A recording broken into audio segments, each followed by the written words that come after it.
Hello. आवाज आ रही है सभी को?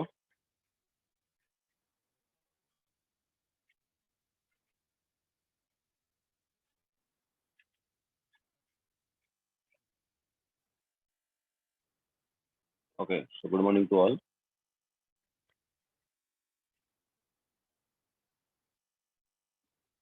यस रोहन, बोलो।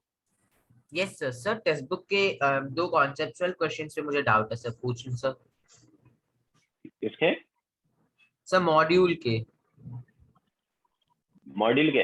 अरे वो जो हमने होमवर्क होमवर्क तुमने कुछ दिया नहीं ना?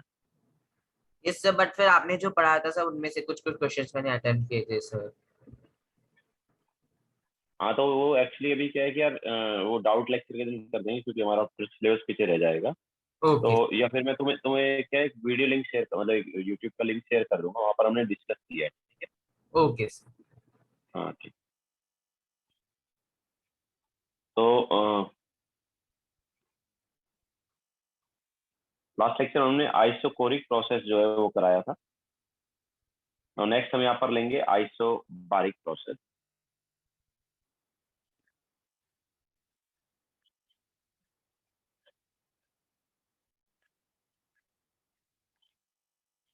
तो आइसोबारिक प्रोसेस में कांस्टेंट प्रेशर है।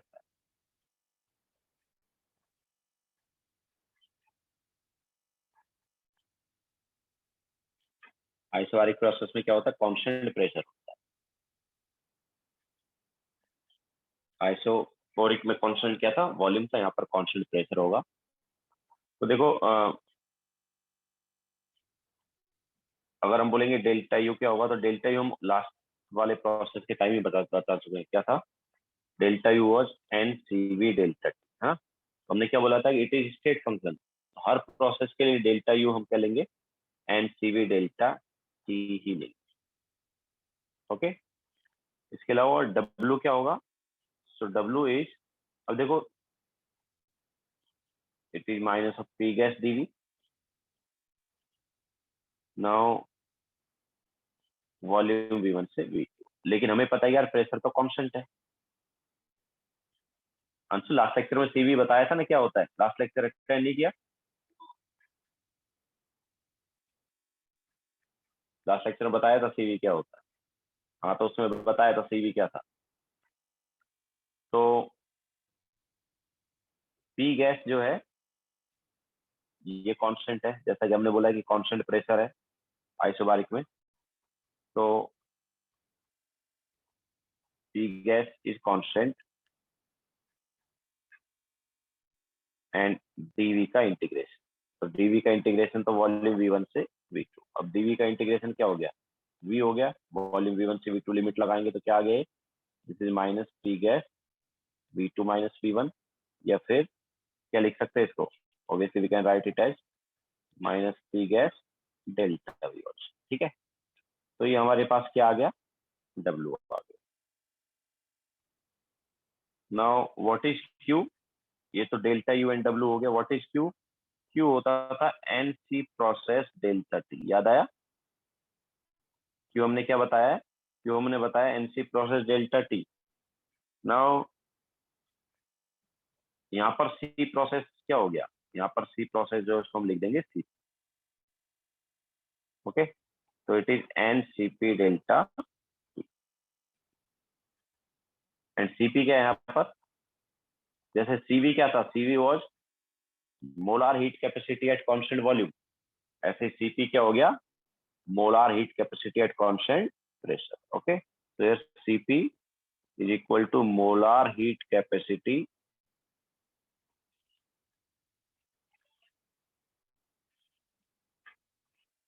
at constant pressure। क्लियर है? ठीक है। सीवी क्या था? CV was molar heat capacity at constant volume. तो सीपी होगा molar heat capacity at constant pressure. जैसा हमने पहले ही बताया है, मोलार हीट कैपेसिटी जो है गैस का, वो प्रोसेस पे डिपेंड करेगा कि हम कौन सा प्रोसेस रखते हुए हीट दे रहे हैं। ठीक है। ये कौन सा प्रोसेस है? तो अलग अलग प्रोसेस के लिए मोलार हीट कैपेसिटी अलग अलग होगा। जब कांस्टेंट वॉल्यूम रहेगा तो मोलार हीट कैपेसिटी को सीवी बोल दिया, जब कांस्टेंट प्रेशर होता है तो मोलार हीट कैपेसिटी क्या होता है, सीपी होता है। और हीट जो है heat Q, it is NC process delta. लिखो फिर आगे चलते हैं।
ग्रुप पर हमने वीडियो सॉल्यूशन का प्लेलिस्ट शेयर कर दिया है, तो किसी को अगर बुकलेट से कुछ डाउट आता है तो वहां पर भी वो क्रॉस चेक कर सकता है।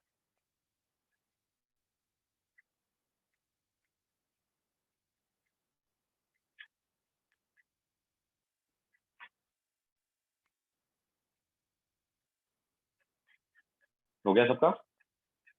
तो ये हमारे पास delta U W and Q आ गया, इसका आइसोबारिक प्रोसेस का। ना देखो ये जो सीवी एंड सीपी है इसमें रिलेशन होगा, तो क्या रिलेशन होगा? तो relation between CV and CP.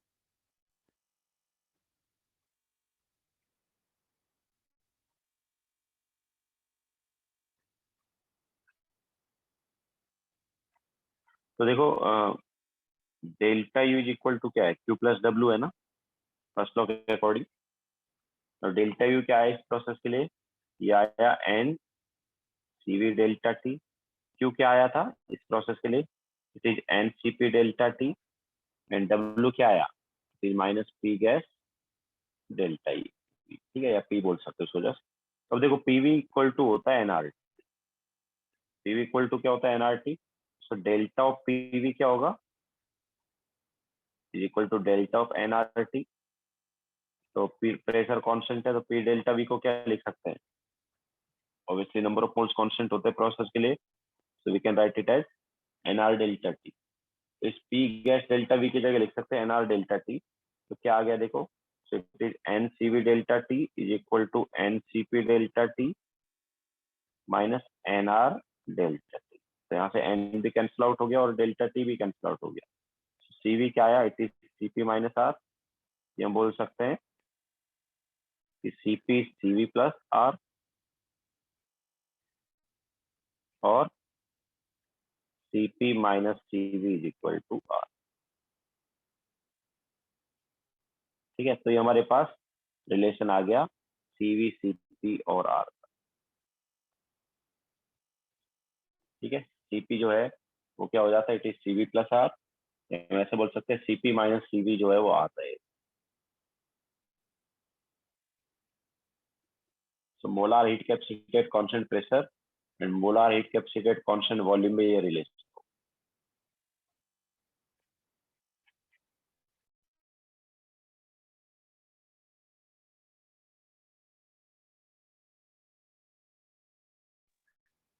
Are का वैल्यू ऑब्वियसली 8.314 वगैरह लेंगे because CP and CVM generally joule में निकाले।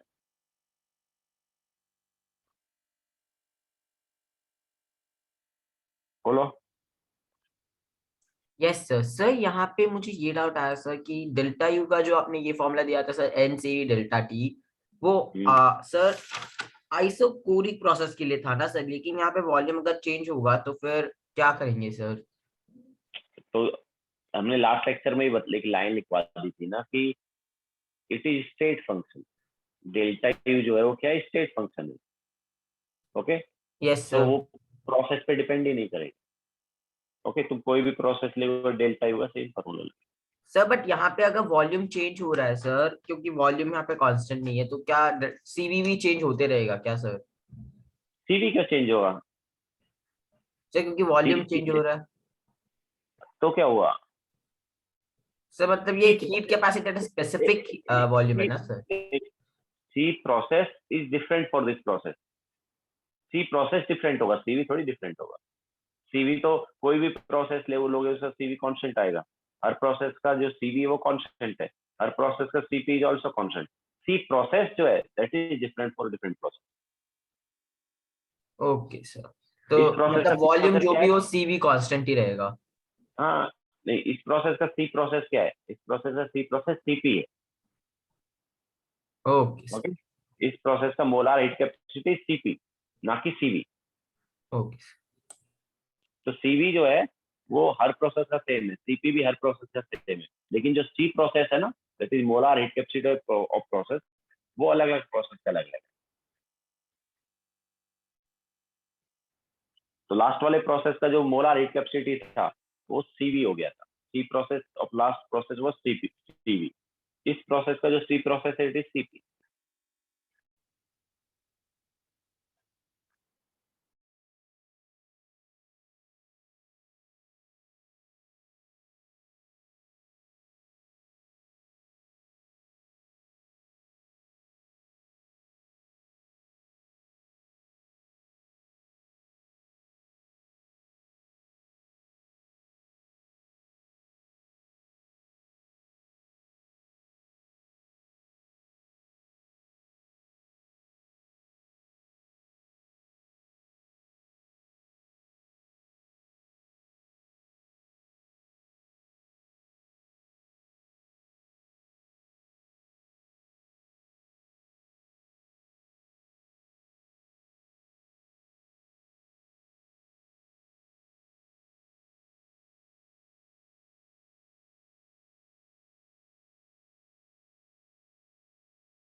हो गया सबका?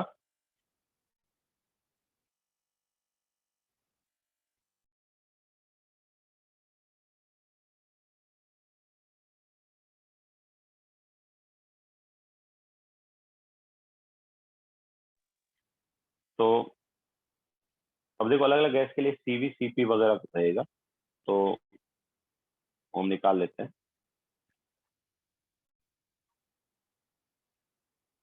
बोलो। सर कोई क्वेश्चन के लिए हम लोग आइडेंटिफाई कैसे करेंगे कि वो आइसोक्रोनिक प्रोसेस है या आइसोबैरिक प्रोसेस है? वो देंगे ना, अच्छा। क्वेश्चन में दिया जाएगा ना उसको भी। तो और सीवी सीपी और सीवी हमारे पास सीवी सीपी जो है उसका वैल्यू अलग अलग गैस के लिए कुछ रहेगा। तो देखो सीवी सीपी, इसके अलावा हमारे पास एक और आता है gamma. It is CV and CP का रेशियो, सीपी बाय सीवी, ठीक है, ये है गामा। ओके, तो अलग अलग गैसेस के लिए इसकी वैल्यू देखो क्या है तीनों की। सो मोनो एटॉमिक गैस जो है, मोनो एटॉमिक गैस मतलब जैसे हीलियम, नियोन, आर्गन वगैरह है ना, ये नोबेल गैस वगैरह जो है वो मोनो एटॉमिक है।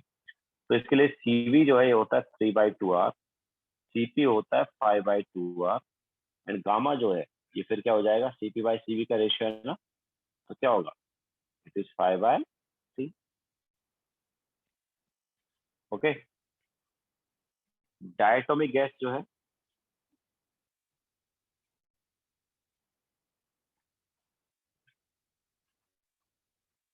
या फिर लीनियर गैस,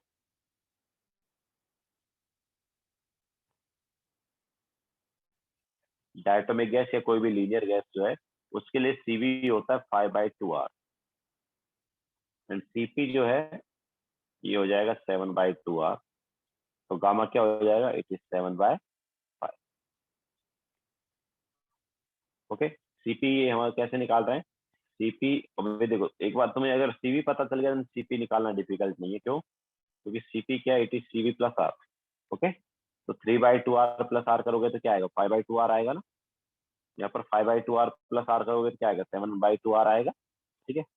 लास्ट हम यहाँ पर लेंगे पॉली एटोमिक गैस। तो पॉली एटोमिक गैस जो है इनके लिए सीवी होता है 3R, सीपी क्या हो जाएगा 3R plus R, that is 4R, and gamma क्या हो जाएगा, गामा हो जाएगा 4/3। ओके, तो ये अलग अलग गैसेस के लिए सीवी, सीपी एंड गामा।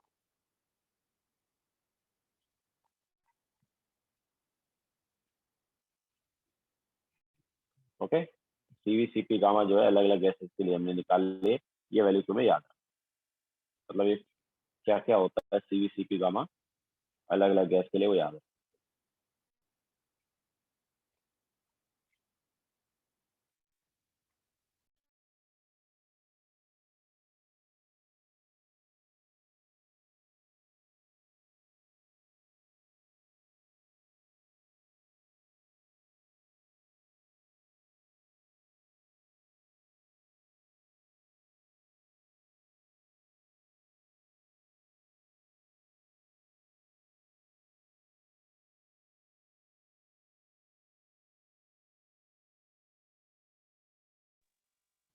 नॉनशन इसका एक थ्योरी दिया गया था, उस पर बेस्ड है। एक थ्योरी था लॉ ऑफ इक्विपार्टीशन वाला, फिजिक्स में शायद तुम पढ़ोगे, उससे आया।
हो गया सबका?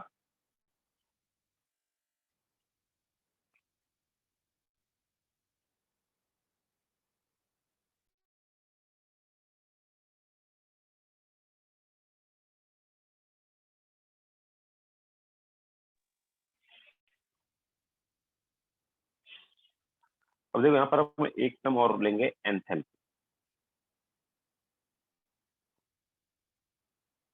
ये भी एक तरह की एनर्जी ही है, तो इसको रिप्रेजेंट करते हैं हम एच के थ्रू। इसको डिफाइन कैसे किया गया था? देखो ये क्या है, स्टेट फंक्शन है एक, ठीक है। एंथैल्पी जो है क्या है, स्टेट फंक्शन है। और डिफाइन कैसे किया गया है इसको? सो डिफाइंड एज, तो H is equal to U plus PV, तो इस टाइप से डिफाइन किया गया है इस function, H is equal to U plus PV. तो अब देखो हम u का एग्जैक्ट वैल्यू नहीं निकाल सकते, याद है? तो h का एग्जैक्ट वैल्यू कैसे निकाल पाएंगे? ऑब्वियसली वो ही नहीं निकाल पाएंगे। तो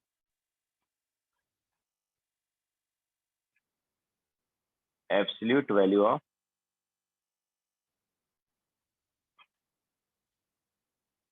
h can not be determined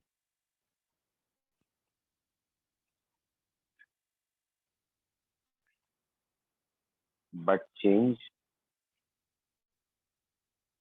in enthalpy, मतलब delta h can be determined. ठीक है, जैसे हम u नहीं निकाल सकते थे, डेल्टा u निकालते थे, वैसे ही h नहीं निकालेंगे, डेल्टा h निकालेंगे। कैसे निकालते हैं देखो, तो h equal to U plus PV है, तो delta h is equal to क्या आ गया, delta u plus delta of PV. Okay, now gas के लिए we can write PV as nRT, ठीक है, for ideal gas.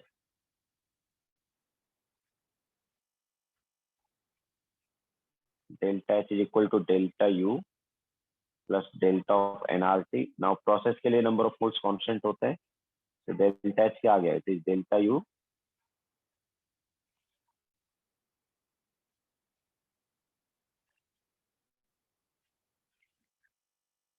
Plus nr delta. Okay, so delta h equal to delta u plus nr delta t हो गया। मैं इसका भी आगे एक फॉर्मूला आएगा, पहले लिख लो ये।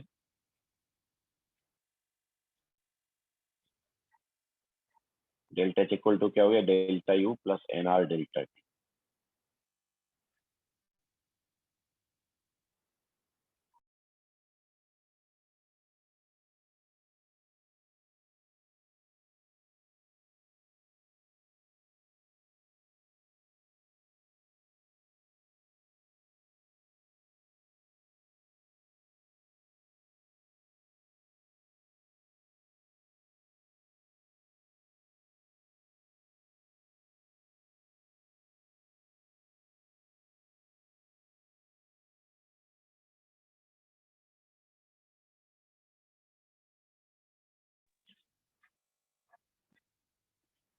बोलो।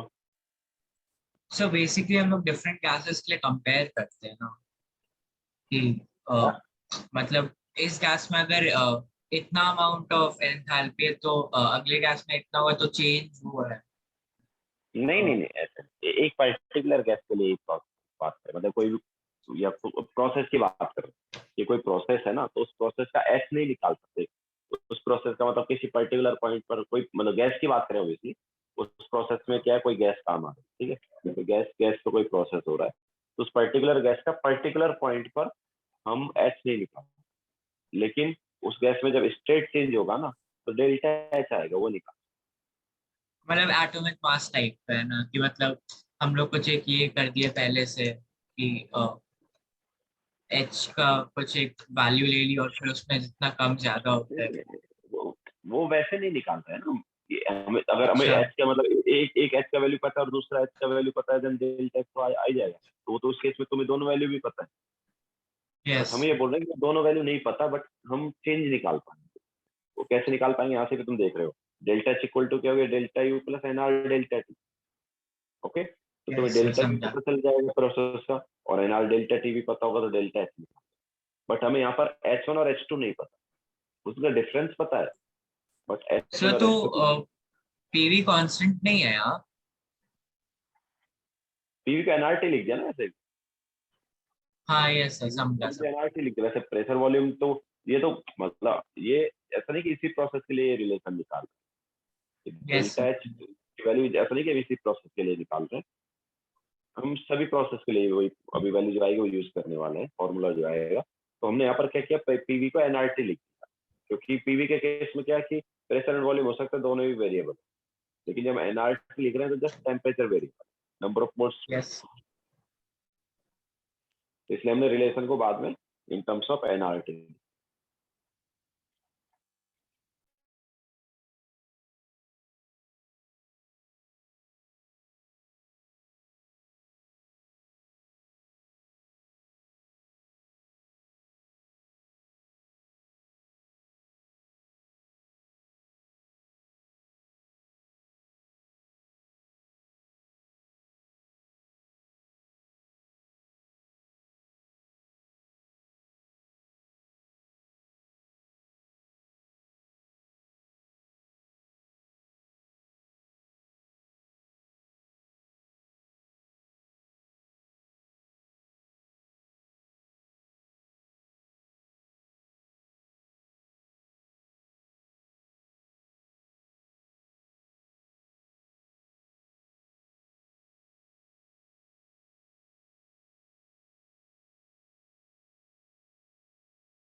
हो गया सबका?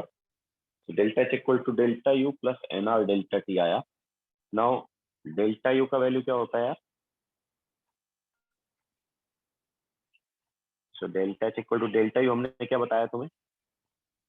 डेल्टा यू हर प्रोसेस के हम ले लेंगे एनसीवी डेल्टा टी ना, तो वो आ गया प्लस एनआर डेल्टा टी। तो यहाँ से देखो एन और डेल्टा टी तो कॉमन लिया जा सकता है कि नहीं, तो ये क्या आ गया, N into CV plus R delta T. What is CV plus R? What is CV plus R? It is CP ना। Okay, so delta H is equal to क्या आ गया, N C P delta T आ गया। ठीक है, सो delta H जो है हम इस फॉर्मूले से निकाल लेंगे। ओके, सो जैसा हमने तुम्हें पहले भी बताया था कि यार डेल्टा यू जो है वो स्टेट फंक्शन है, तो हर जगह सेम फॉर्मूला यूज कर लेते डेल्टा यू का, वैसा यहाँ पर भी डेल्टा एच जो है वो क्या है, it is also state function, तो हम हर जगह यही फॉर्मूला यूज करेंगे डेल्टा एच निकालने के लिए। Okay, so it is state function,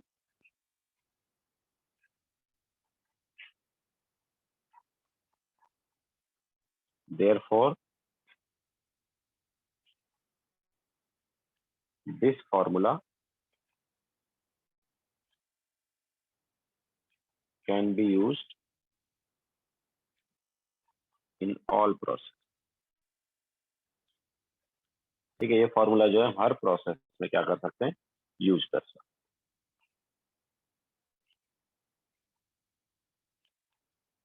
तो अब देखो, अगर हम ध्यान से देखें तो यार डेल्टा एच जो है ये क्या आ गया है, delta H is nCP delta T, और एनसीपी डेल्टा टी जो है वो अभी लास्ट वाला जो प्रोसेस हमने पढ़ा है इसका हीट है कि नहीं है यार, देखो आइसोबारिक प्रोसेस का हीट है ना। Okay, so delta H is nCP delta T and it can be written as QP, ठीक है, that is heat at constant pressure.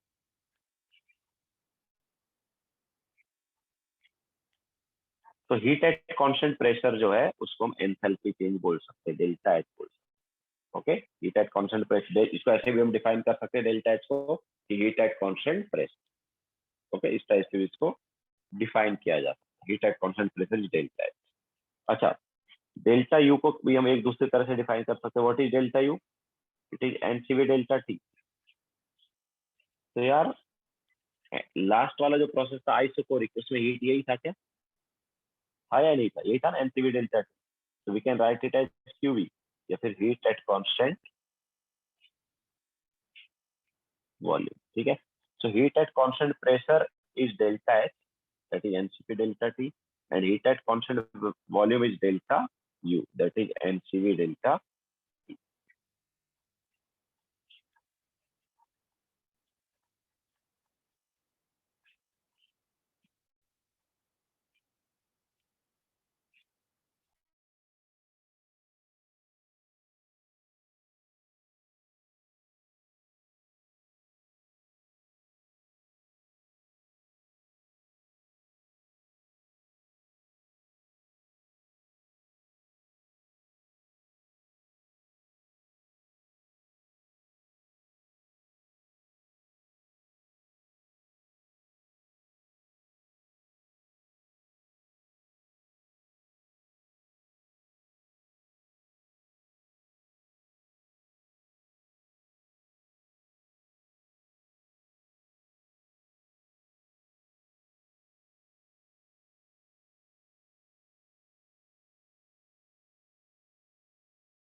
Okay, तो अब हम यहाँ पर सीपी को क्या लिख सकते हैं, सीपी एंड सीवी को?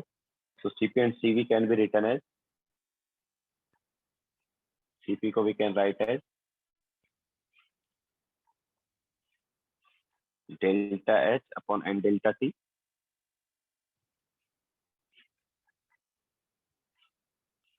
या फिर डेल्टा एच को क्या लिख सकते हैं, we can write delta H as QP upon N delta T.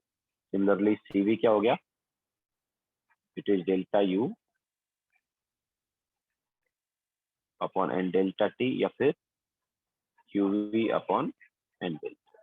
ठीक है, तो देखो अभी ये वाला जो पार्ट है इसको हम डिफरेंशिएशन फॉर्म में भी लिख सकते हैं। ठीक है, और CP is equal to d H upon N delta T. ठीक है, ऐसे भी लिखा जा सकता है।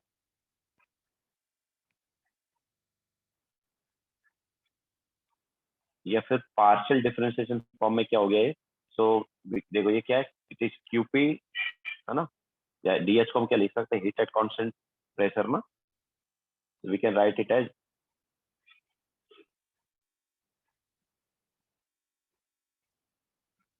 वन अपॉन एन भी आ जाएगा। ठीक है, सो this is partial differentiation form. इसका मतलब क्या है, सॉरी, इसका मतलब क्या है कि heat at constant pressure divide by delta. Okay, ये पार्शियल डिफरेंशिएशन फॉर्म आ गया।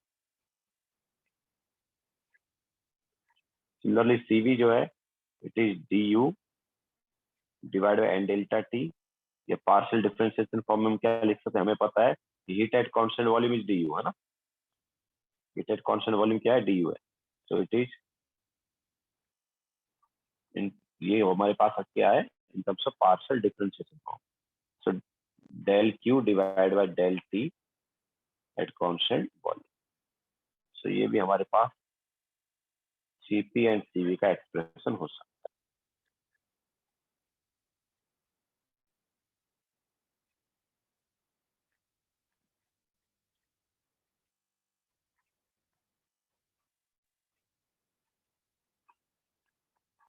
बोलो। सो एक और बार एक्सप्लेन कर देंगे आगे प्लीज। ये पार्शियल डिफरेंशिएशन फॉर्म, देखो ये क्या है, ये हमारे पास सीपी हो गया delta H upon N delta T, या फिर हमें पता है डेल्टा एच इज क्यूपी। तो ये वाले पार्ट को पार्शियल डिफरेंशिएशन फॉर्म में लिखना है, और डिफरेंशिएशन फॉर्म में लिखना है delta H and delta T को हम D H and D T लिख देंगे। ठीक है, but yes sir. What is D H and D T, delta H, देखो ये तो फाइनाइट चेंज हो गया, इनफाइनाइटली स्मॉल चेंज के लिए क्या आ जाएगा, बहुत कम चेंज के लिए D H and D T आ जाएगा ना। Yes sir. या किसी भी पर्टिकुलर इंस्टेंट पर जब देखेंगे तो D H and D T आ जाएगा इंस्टेंटेनियसली। ठीक है, बट सर व्हाट इज, हाँ, लेकिन पार्शियल डिफरेंशिएशन तब करते हैं ना जब वो वेक्टर क्वांटिटी रहता है या partial T. Differentiation, partial differentiation मतलब ये वाला पार्ट, फर्स्ट वाला part is not partial differentiation. ठीक है, ये वाला पार्ट जो है दिस इज पार्शियल डिफरेंशिएशन।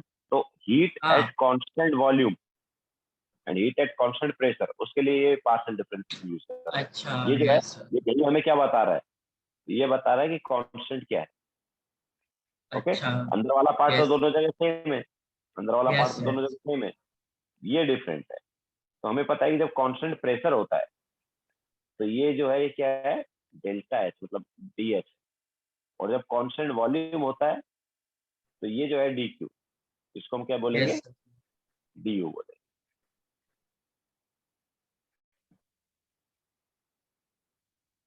ठीक है, तो हमें पता है कि d Q is equal to d H अगर कांस्टेंट प्रेशर है तो, and d Q equal to d U अगर कांस्टेंट वॉल्यूम है।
हो गया सबका?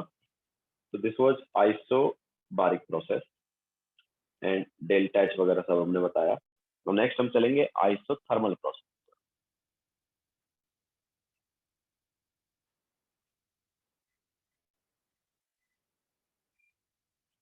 Next is isothermal process.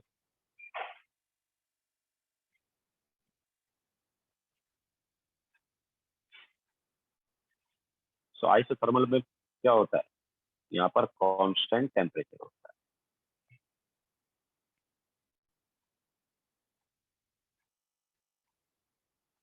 Constant temperature होता है तो ऑब्वियसली डेल्टा टी जो है वो क्या हो गया? जीरो।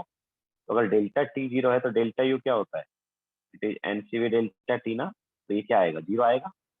डेल्टा एच क्या होता है? डेल्टा एच होता है एनसीपी डेल्टा टी,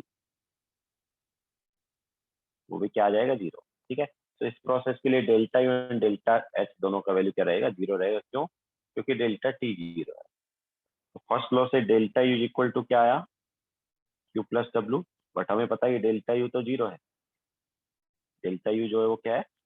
जीरो। तो Q plus W equal to क्या आ गया? जीरो आ गया। तो क्यू इज इक्वल टू क्या आ जाएगा? माइनस डब्ल्यू आ जाएगा।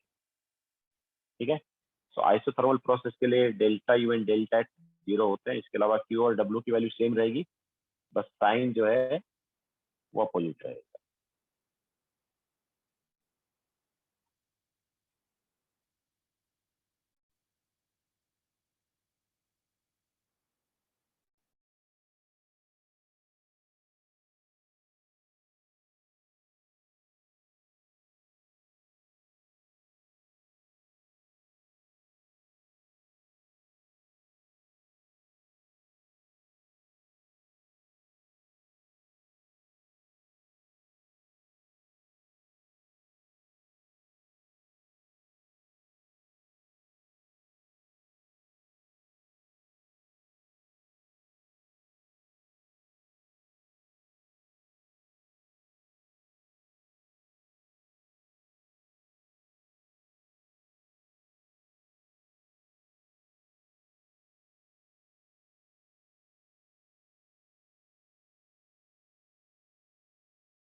बोलो। सर तो यहाँ पर आपने हर चीज को जीरो मान लिया है ना? नहीं हर मतलब, चीज में क्योंकि यहाँ सीवी और सीपी भी है ना, तो हर चीज कांस्टेंट है, मतलब जीरो नहीं, हर हर चीज चीज में कांस्टेंट है ना? क्यू एंड डब्ल्यू थोड़ी zero, Q equal to minus W आएगा। नहीं नहीं, पी वी और टी जीरो कांस्टेंट है ना? क्या कांस्टेंट है? Temperature is constant. तो टेम्परेचर कांस्टेंट है तो pressure delta and T volume. Zero. Obviously वो तो चेंज हो रहा है ना, वो थोड़ी, वो तो प्रेशर कांस्टेंट होता था आइसोबारिक में, वॉल्यूम कांस्टेंट होता है आइसोबारिक में, इसमें टेम्परेचर कांस्टेंट है।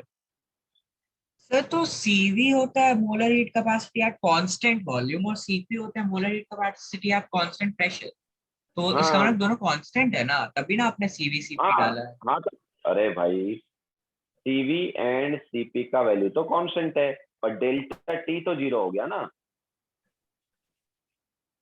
अच्छा, यस यस। हाँ तो तीनों चीज कांस्टेंट है ना मतलब। जीरो ये सब। हाँ तो हमका ऑब्वियसली कांस्टेंट ही है, हम हाँ थोड़ी बोल रहे हैं। यस हाँ, पर जीरो वैल्यू है, वैल्यू जीरो है ना।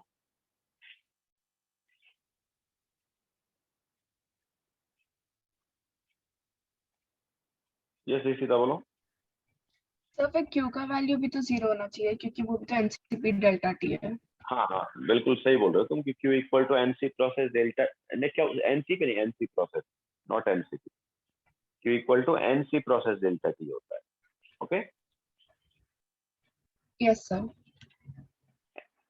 Q जो है एनसीपी डेल्टा टी नहीं है, तो लास्ट वाले प्रोसेस के लिए Q was NCP delta T because last वाले प्रोसेस का जो C process it was CP, but इस प्रोसेस का C process is not CP. Okay, so Q का वैल्यू जो है Q इक्वल टू एनसीपी मतलब एनसी प्रोसेस डेल्टा टी के अकॉर्डिंग क्या आना चाहिए, जीरो आना चाहिए, क्योंकि डेल्टा टी जीरो है। लेकिन जैसा हम यहाँ पर देख रहे हैं यार Q equal to minus W भी है, फर्स्ट लॉ से Q इक्वल टू क्या है, माइनस डब्ल्यू भी है। तो जो डब्ल्यू का वैल्यू आएगा वो माइनस मतलब उतना ही वैल्यू Q का आ जाएगा, बट विद अपोजिट। तो जो तुम एनसी प्रोसेस डेल्टा टी बोल रहे हो उसका क्या मतलब हुआ सर, वो तो यूज किया ही नहीं। तो बिल्कुल मैं उसका यूज करूंगा, और उसका यूज करूंगा मैं पोलर हीट कैपेसिटी का प्रोसेस निकालने के लिए। ठीक है, तो उस पर हम बाद में चलेंगे। पहले ये देखो कि इस प्रोसेस में जो हीट आएगी it is not due to temperature change. Generally हम हीट की बात करते हैं तो हीट क्या होता है, हीट जो है वो ड्यू टू टेम्परेचर चेंज होता है ना। तो टेम्परेचर चेंज होगा तो उसकी वजह से हीट आएगा। लेकिन यहाँ पर जो है टेम्परेचर चेंज ही नहीं होता। जनरली हीट देने पर क्या टेम्परेचर चेंज हो जाता है, बट यहाँ पर टेम्परेचर चेंज ही नहीं होगा। ओके, तो यहाँ पर जो हीट है वो कन्वर्ट हो जाती है वर्क।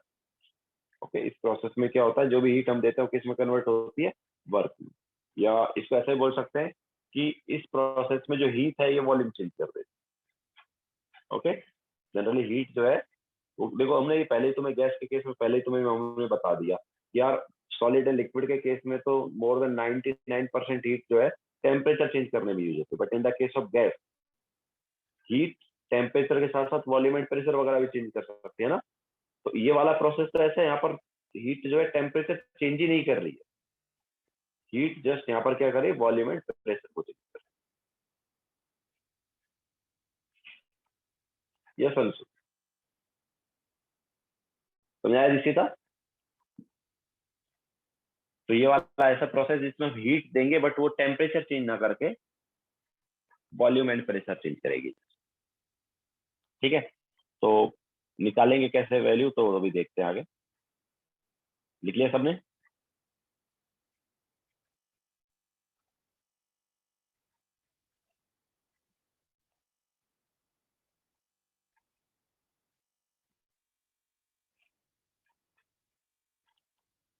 अंशुल तो किसने बोला, हमने थोड़ी बोला कि वॉल्यूम यहाँ पर कांस्टेंट है, डेल्टा वी थोड़ी जीरो है अंशुल।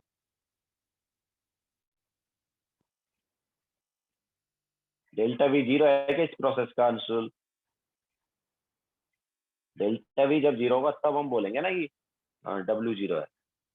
यहाँ पर delta V is not zero. तो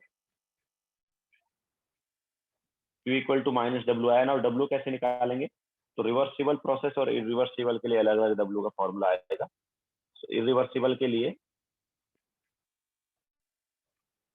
तो देखो डब्ल्यू इज इक्वल टू क्या होता है याद है, हमने बताया था इरिवर्सिबल के लिए it is minus P external delta V, या फिर minus P external delta V को हम लिख सकते हैं V two minus V one, और minus P external temperature constant है it is NRT upon P two minus NRT upon P one.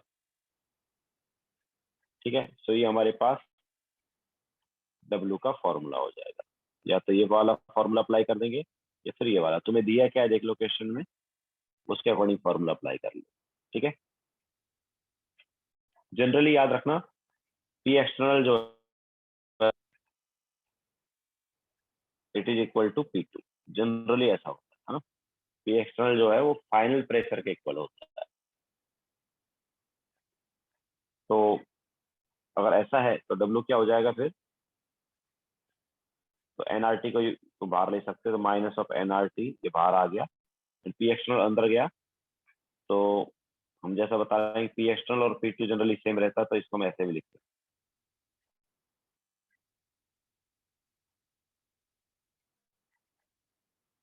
तो ये इरिवर्सिबल आइसोथर्मल के लिए फॉर्मूला आ गया। ऑब्वियसली JW का फॉर्मूला आया इरिवर्सिबल आइसोथर्मल के लिए, तो Q जो है वो क्या हो जाएगा, माइनस ऑफ W हो जाएगा।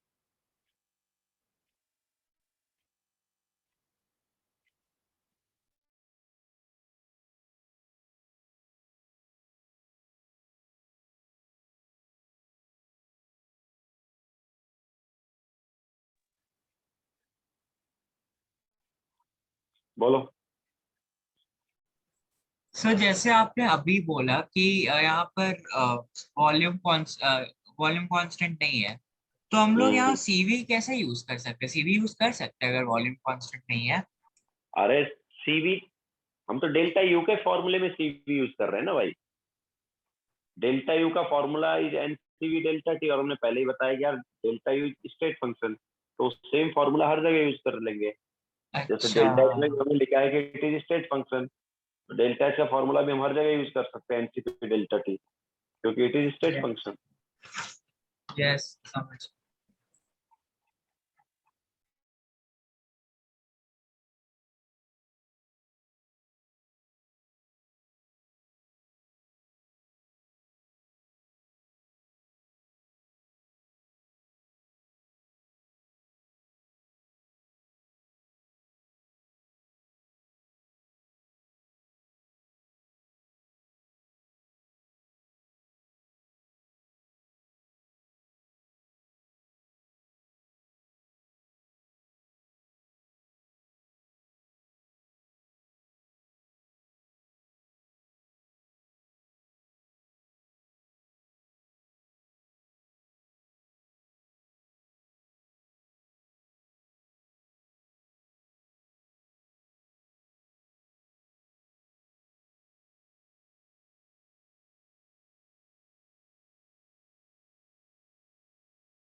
हो गया सबका?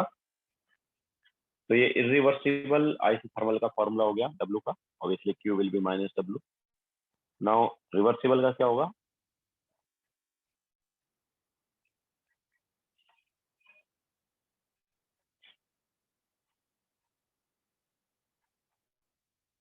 रिवर्सिबल के लिए देखो W क्या है, हमने बताया कि minus of P gas TV, लेकिन अब देखो प्रेशर तो कांस्टेंट है नहीं, so we can write P gas as nRT upon V dV। Now number of moles, temperature constant है यहाँ पर, तो nRT को बाहर ले सकते हैं, and then it is dV upon V, volume V1 से V2। ठीक है, सो लिमिट लगाएंगे तो क्या आ जाएगा ये? It is minus of nRT ln V2 by V1। Okay, so अच्छा एक और चीज है कि यार टेम्परेचर कांस्टेंट है ना, सो P1 V1 इक्वल टू यहाँ पर क्या हो जाएगा? P2 V2 हो जाएगा। सो P1 V1 is equal to P2 V2, तो V2 बाय V1 को क्या लिख सकते हैं? V2 by V1 can be written as P1 by P2। ठीक है, तो ये जो एक्सप्रेशन इसको वॉल्यूम के टर्म्स में भी लिख सकते हैं एंड प्रेशर के टर्म्स में लिख सकते हैं। ओके, तो it is minus of nRT ln P1 by P2। तो हमारे पास वर्क का फॉर्मूला आ गया in terms of volume and pressure. अब देखो ये तो ln के टर्म्स में है ना, एक्सप्रेशन जो आया वो ln के टर्म्स में आया। लॉग में कन्वर्ट करेंगे तो क्या आता है? ln को जब लॉग में कन्वर्ट करते तो क्या आता था? 2.303 आता था ना।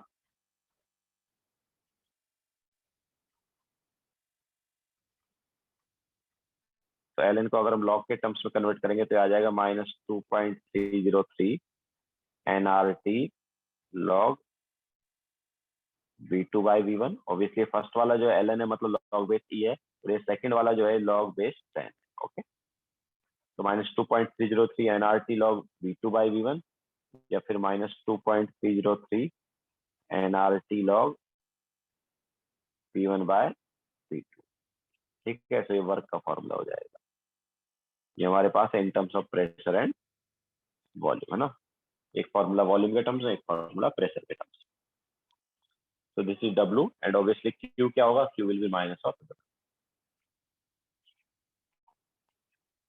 तो यहाँ पर V2 बाई V1 को हम P1 बाई P2 लिख सकते हैं। क्यों? क्योंकि P1 V1 इक्वल टू क्या है? P2 V2।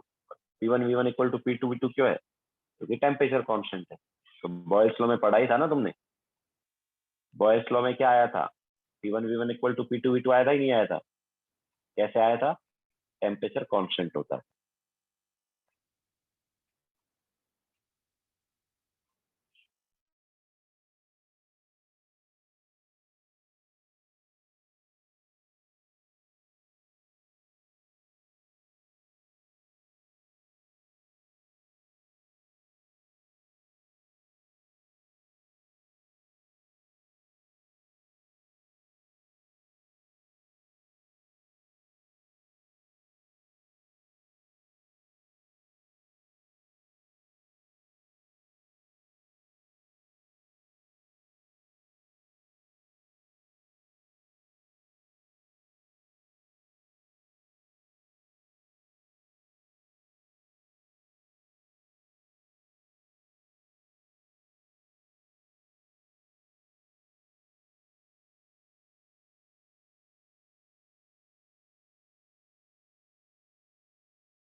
तो हमारे पास रिवर्सिबल के लिए वर्क के फॉर्मूले आ गए।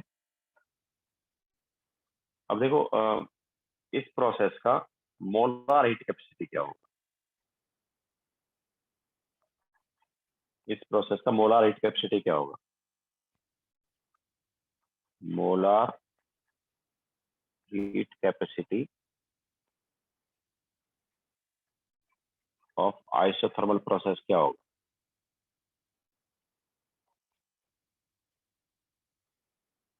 ऑब्वियसली इसको हम लिख सकते हैं और molar heat capacity at constant temperature.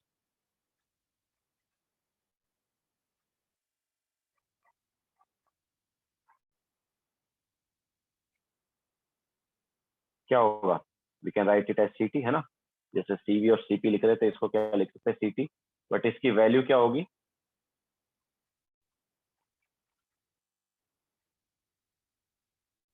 क्या आएगी इसकी वैल्यू? तो देखो क्या है, Q इज इक्वल टू क्या है? Q है अपने पास N C process delta T ना, है कि नहीं? तो सी प्रोसेस क्या है होगा? C process is Q divide by N delta T.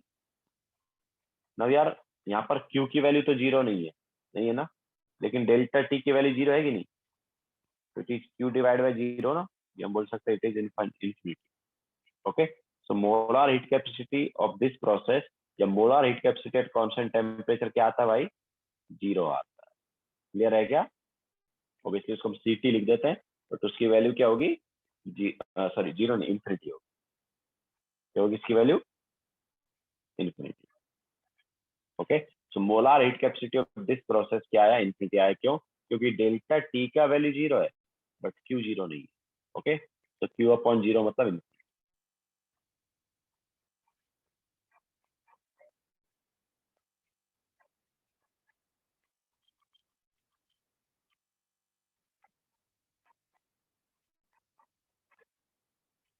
बोलो। सर तो फिर सी प्रोसेस का वैल्यू तो सर फिर नॉट डिफाइंड या फिर इंफिनिटी आना चाहिए। ओके सर, हाँ ओके इंफिनिटी। हाँ, तो वही तो लिखा है ना। Yes.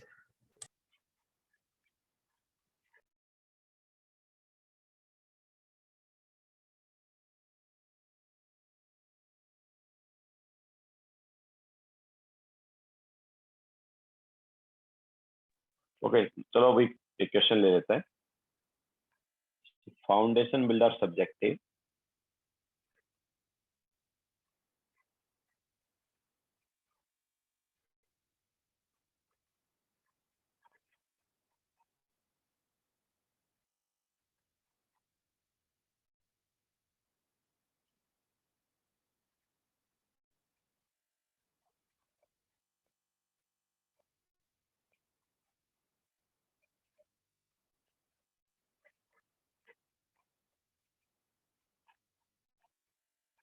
Question number 15।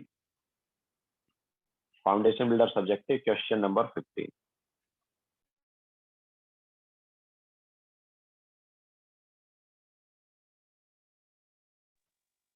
Foundation builder subjective का क्वेश्चन नंबर 15।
आंसर आया?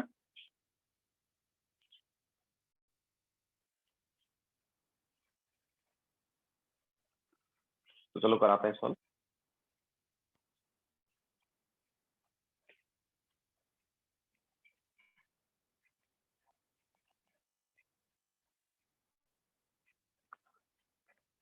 तो हमें क्या दिया है, 5 moles of an ideal gas at 300 Kelvin expanded isothermally from an initial pressure of 4 atm to final pressure of 1 atm against a constant external pressure of 1 atm। ठीक है, so initial pressure जो है, इनिशियल प्रेशर कितना है, 4 atm है, final pressure is 1 atm and जो external pressure है it is also 1 atm।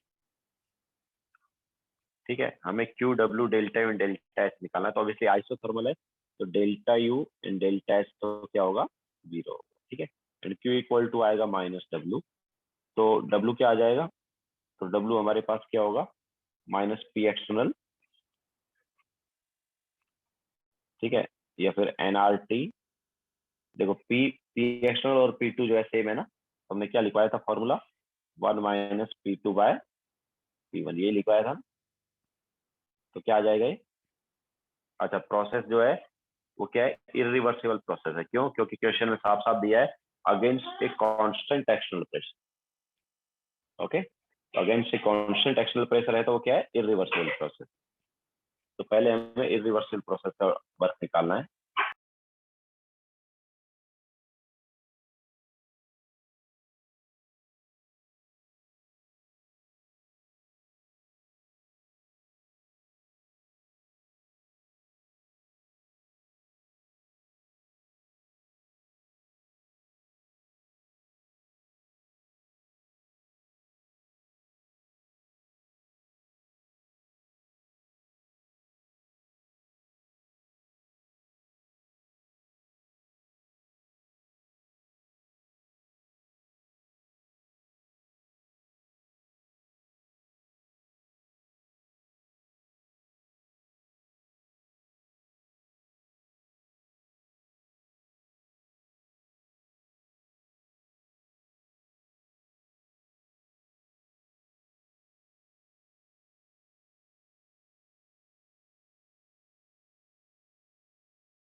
Sorry actually वो फीवर आ गया था बेबी को।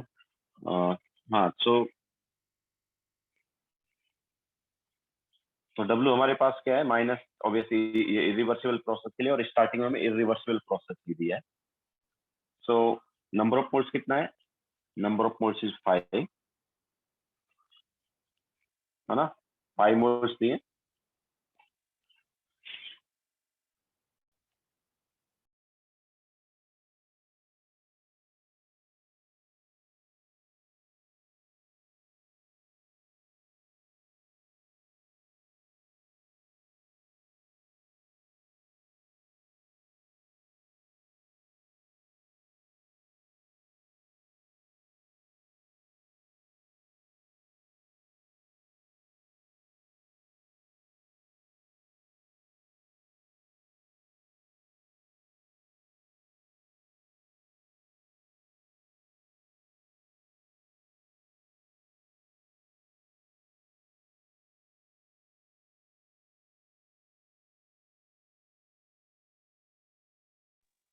So number of moles is 5, और अब देखो हम क्या है कि R की वैल्यू 8.314 या 25/3 ले सकते हैं। इसके लिए जूल के लिए टेम्परेचर इज 300 केल्विन। इसके अलावा 1 minus T2 is, sorry 1 minus T2 is, T2 हमारे पास 1 है, एंड इनिशियल प्रेशर जो है वो कितना है, इनिशियल प्रेशर इज 480। तो क्या आएगा ये, सो W हमारे पास ये देखो, ये 100 टाइम्स कैंसिल आउट हो गया, एंड दिस इज माइनस 125 या दिस इंटू 3/4। तो कितना आ गया ये?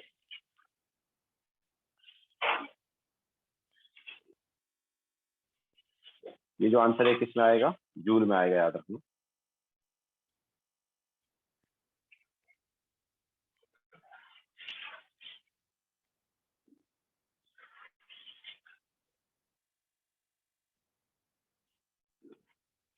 So this is minus 9375. 25/3 is R का अप्रोक्सीमेट वैल्यू। R जो है दैट इज 8.314, उसको आप अप्रोक्सीमेटली क्या ले सकते हैं, 25/3 ले सकते हैं। तो ये जो प्रोसेस था ये इरिवर्सिबल प्रोसेस था। अभी हमने ये जो निकाला वर्क, ये किसका निकाला, इरिवर्सिबल प्रोसेस का, जो कि उन्होंने स्टार्टिंग में हमें दिया है। एंड बाद में वो क्या बोल रहे हैं, अगर ये प्रोसेस को हम रिवर्सिबल ही कराए, R का यूनिट जूल वाला है ना, जूल पर केल्विन पर मोल। तो ये जो हमारे पास जो वर्क आया है ये इरिवर्सिबल प्रोसेस का वर्क आया है, ओके। लेकिन अगर ये प्रोसेस रिवर्सिबल होगा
तो ये था हमारे पास इरिवर्सिबल प्रोसेस। लिख लिया सबने। तो अगर प्रोसेस, सॉरी ये था इरिवर्सिबल। नाउ अगर प्रोसेस रिवर्सिबल होगा तो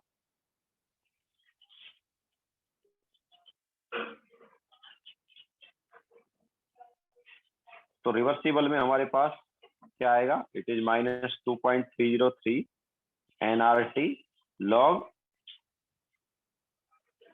P1/P2 है ना।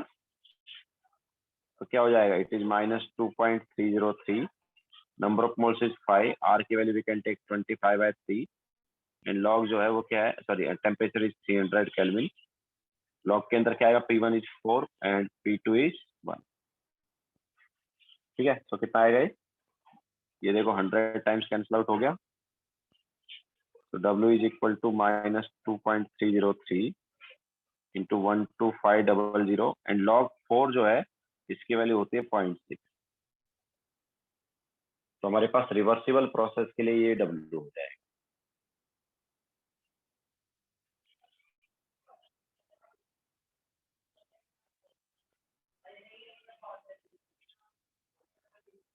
तो ये जो है ये आ रहा है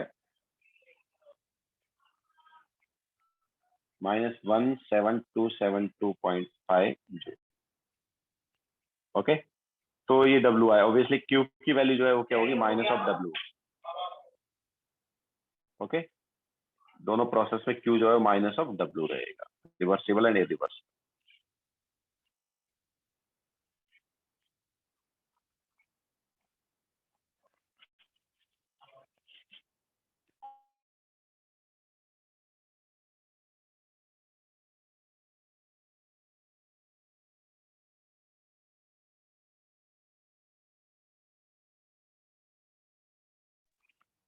तो इसी का आंसर ऑब्वियसली पीछे डिफरेंट होगा क्योंकि हमने R का अप्रोक्सीमेट वैल्यू लिया है। This 25/3 is not exact value. Okay, ये R का अप्रोक्सीमेट वैल्यू। सिमिलरली यहाँ पर भी R का जो वैल्यू है रिवर्सिबल में भी वो भी क्या है, अप्रोक्सीमेट वैल्यू है। तो दोनों जगह आंसर एग्जैक्ट नहीं रहेगा, वो अप्रोक्सीमेट आंसर रहेगा। 25/3 लेके हमने क्या कैलकुलेशन थोड़ा सा इजी कर दिया, बट वो 25/3 is not exact value of R। That's why answer भी थोड़ा सा अप्रोक्सीमेट आएगा, एग्जैक्ट नहीं आएगा।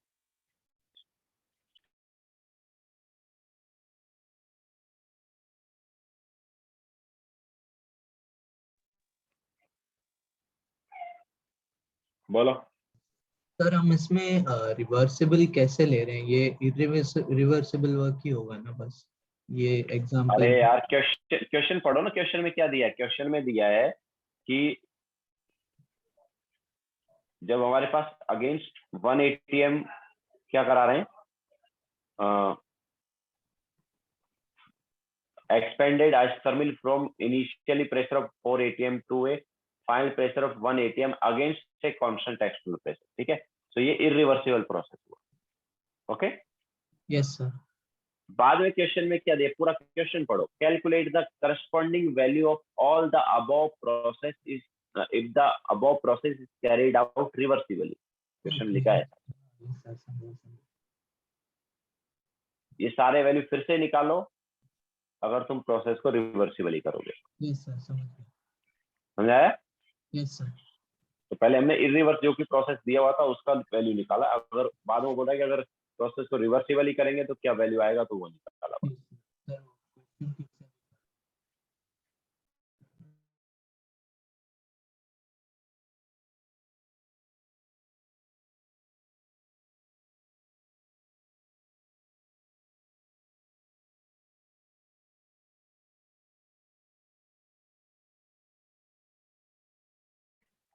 हो गया सबका? तो ये हमारे पास था आइसोथर्मल प्रोसेस। नाउ नेक्स्ट है एडियाबैटिक प्रोसेस।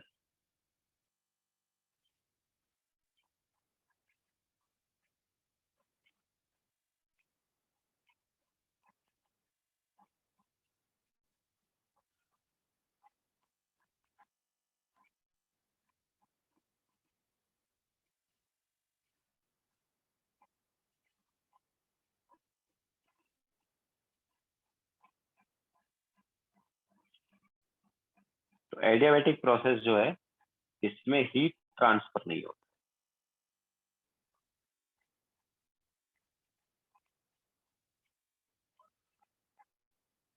यहाँ पर कोई हीट ट्रांसफर नहीं होगा।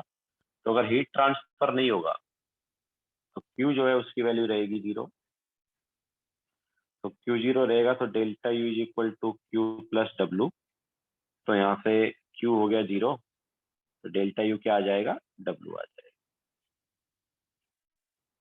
ठीक है, या फिर हम ऐसा बोल सकते हैं कि अगर हमें W निकालना है तो हमें डेल्टा U निकालना पड़ेगा।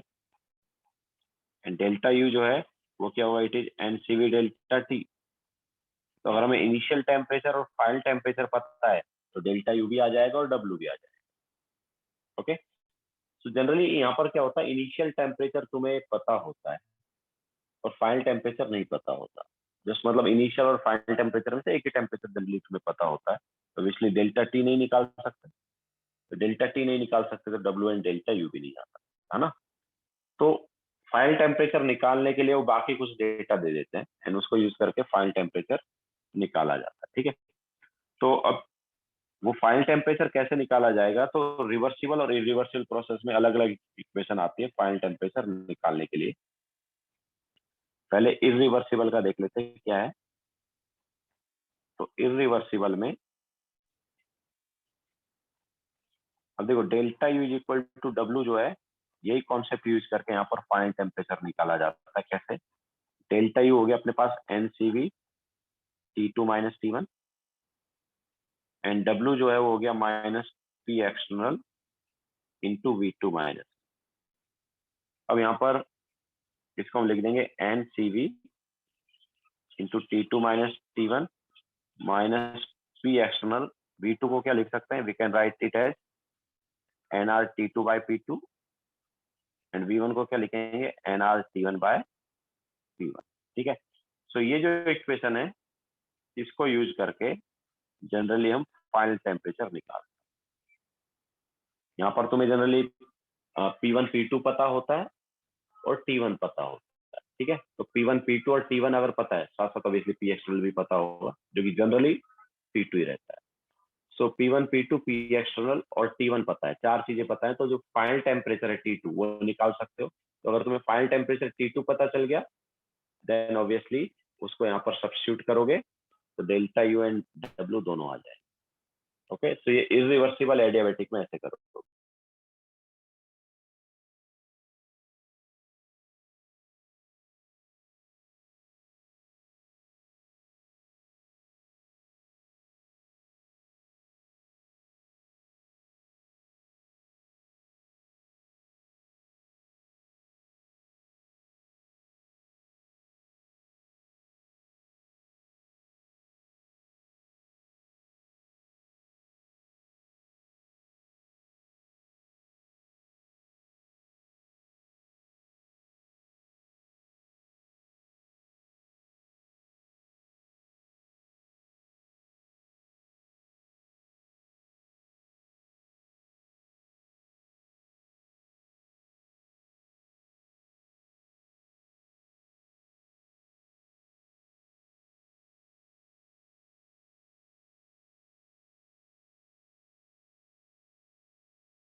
हो गया सबका?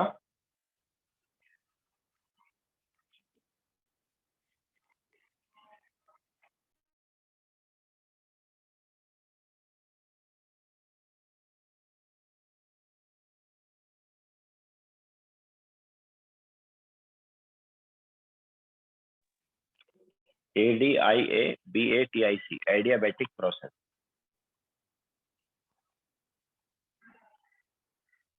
ADIABATIC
हो गया सबका?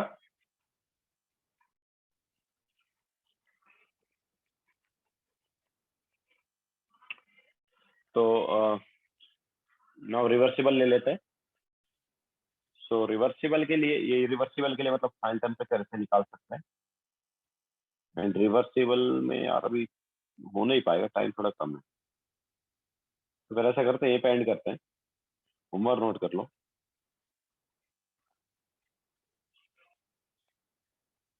तो फाउंडेशन बिल्डर सब्जेक्ट टी में क्वेश्चन नंबर 1, 3,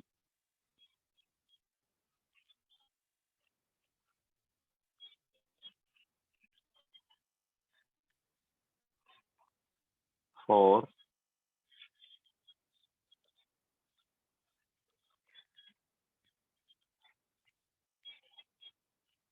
8,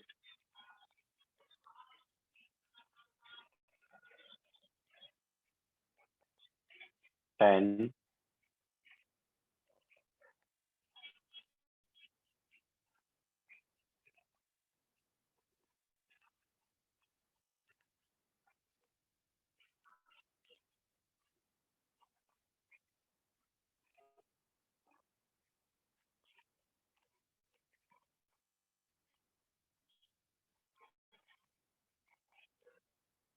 13,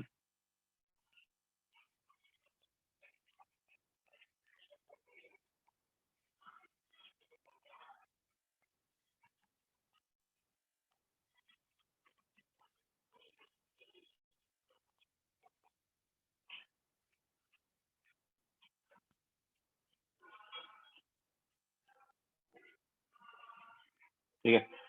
सो अब इतना होमवर्क देते हैं, ये करके आओ।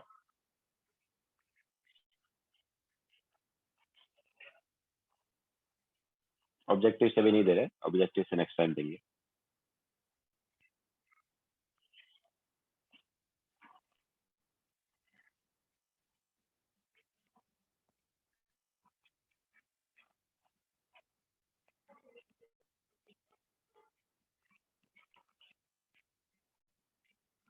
ठीक है, सो लेक्चर यहीं पे एंड करते हैं। Bye, take care.